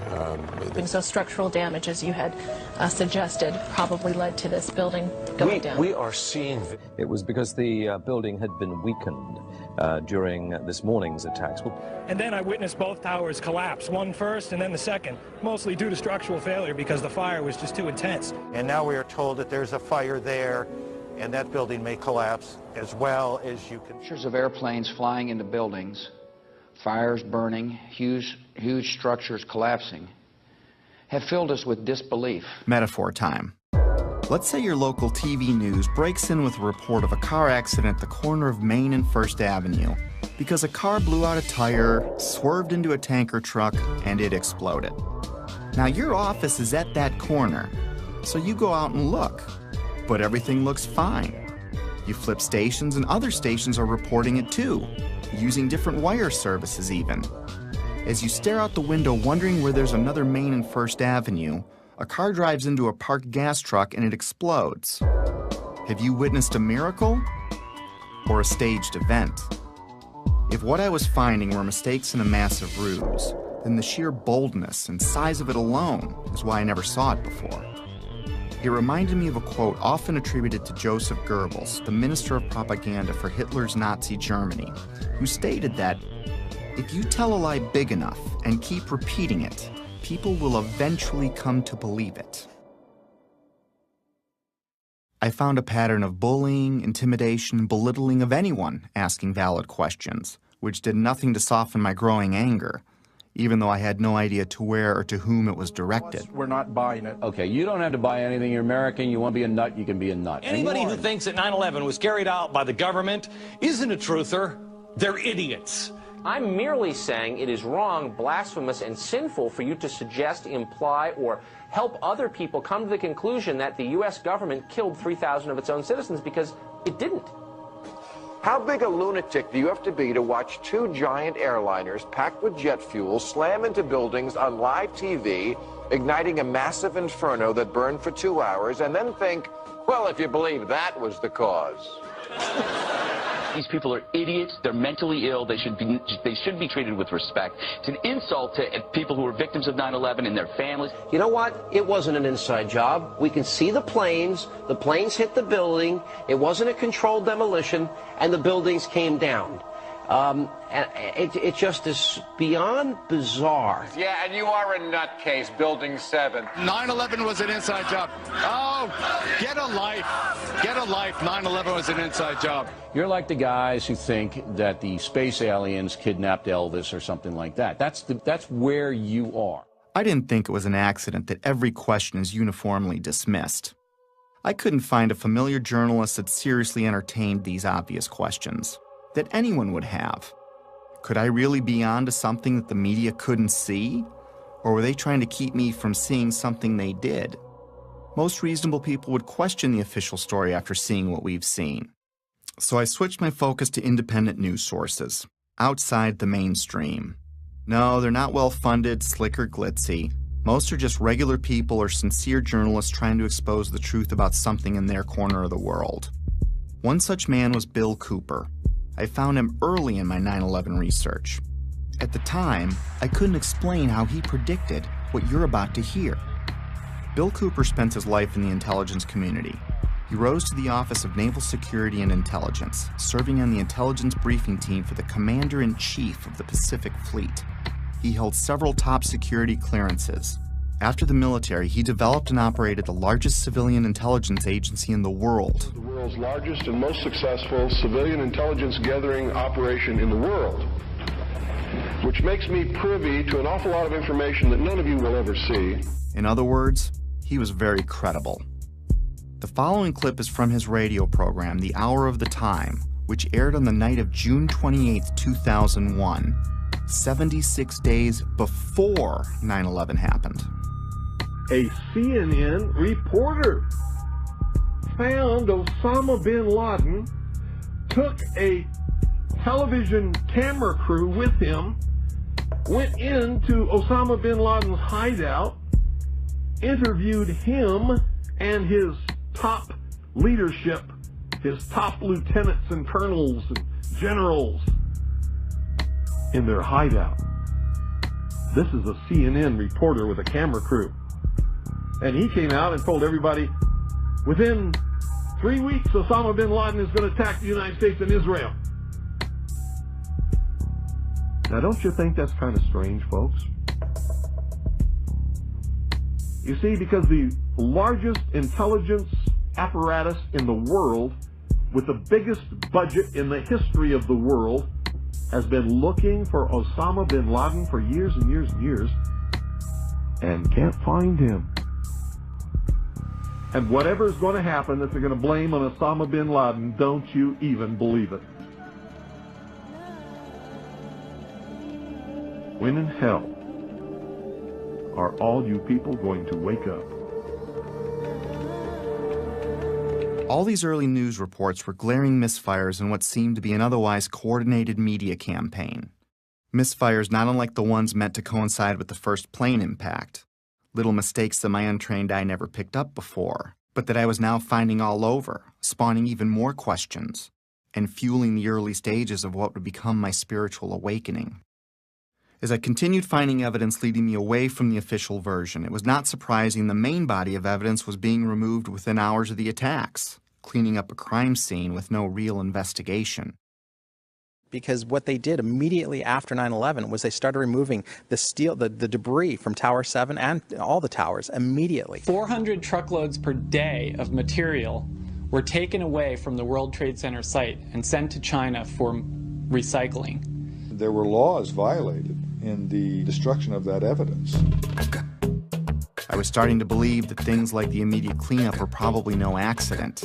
And to discover what was really happening, I'd need to find the ones behind the cleanup and the coordinated media and NIST and FEMA, the Federal Emergency Management Agency, which in another huge coincidence arrived at New York for a training exercise on Monday, September 10th, the night before 9/11, which is convenient as they oversaw the cleanup of Ground Zero. To be honest with you, we arrived on late Monday night and went into action on Tuesday morning. And not until today did we get a full opportunity to work. Over time, it got easier to find puzzle pieces, like the following testimony by Norman Mineta, the Secretary of Transportation in 2001, who was with Vice President Dick Cheney on the morning of 9/11. And like so much other important information, this interview would also be left out of the 9/11 Commission report. During the time that the airplane coming in to the Pentagon, there was a young man who would come in and say to the vice president, the plane is 50 miles out, the plane is 30 miles out. And when it got down to the plane is 10 miles out, the young man also said to the vice president, do the orders still stand? And the vice president turned and whipped his neck around and said, of course the orders still stand. Have you heard anything to the contrary? Well, at the time I didn't know what all that meant. And the flight you're referring to is the flight that came into the Pentagon. The Mineta testimony launched my investigation into the Pentagon, Shanksville, the hijackers, and many other aspects of 9/11. And if I thought I was a long way down the rabbit hole already, was I way wrong. My belief system would ultimately be shattered, but rebuilt to accommodate my evolving worldview. Back then, however, I was only a few months into my investigation, and I was going through a full scope of emotions, and frankly, having a difficult time handling all of them. Denial, curiosity, fear, disbelief, paranoia, anger, and heartbreak. And I would go through many more. I was still unable to reconcile all the data in front of me. I couldn't see the bigger picture at the time. But like the wind, it can't be seen, yet we know it's there because it leaves evidence of its existence. Very much like the trail of breadcrumbs I'd been researching over the last few months. But it's not something I could understand in one sitting. It took time. Coping with the flood of emotions took a while. I didn't have anyone guiding me or anyone to talk to about it. I felt like I had no foundation, like the ground was crumbling beneath me. The truth is hidden by several mechanisms, especially the limits of our own preconceived beliefs. I'd been so ignorant and dismissive, but now I wondered what else I'd been fooled about. Over the years, I came to see that we're in a battle of information, a battle of beliefs, or a spiritual battle, if you will. I also came to believe that 9/11 is only one battle in a much larger war, a war I couldn't see yet, but one that I was well on the way to discovering. This is a lot to take in, and we all wake up at our own speed, if at all, which is why I stopped after only looking at the Trade Center portion of the attacks. There is so much more to this, but it's easier to process in smaller chunks. Betsy and I woke up at different speeds. My eyes started opening pretty quickly, but it took Betsy a few years, even though we talked about it all the time. It wasn't until she watched early versions of this movie that she began to believe me. I clearly remember the day in June of 2013 when she came voluntarily and shared her own thoughts about her own 9/11 research, something she'd never done before. And I knew by talking to her that her eyes were finally opening too. It probably saved our marriage. Getting past that stumbling block opened the door for us to reconnect. If there's a pit in your stomach, don't be overwhelmed or scared. Whatever's behind all of this has been there for a long time, and I'm sure you've lived, loved, and laughed in that time. And you still will. The shock will wear off, and what will be left is a much better understanding of how the world works, which makes the bad guys' jobs harder. Over time, the discomfort and confusion subsided, and I went back to my life, with clarity and new hope for what's ahead. Today I'm able to laugh and be happy and look forward to the future like everyone else. I have all that, and I'm more aware of important things happening around me. So if you want to forget everything you've seen, go back to your regular life. Soon you'll forget about all of this. Our defense mechanisms work that way. But if you decide to jump down the rabbit hole, my advice is to seek your own answers, do your own research, and don't let anyone tell you what to believe about anything. Because until you see it for yourself, it'll be hard to ever understand why it's so important to know it exists.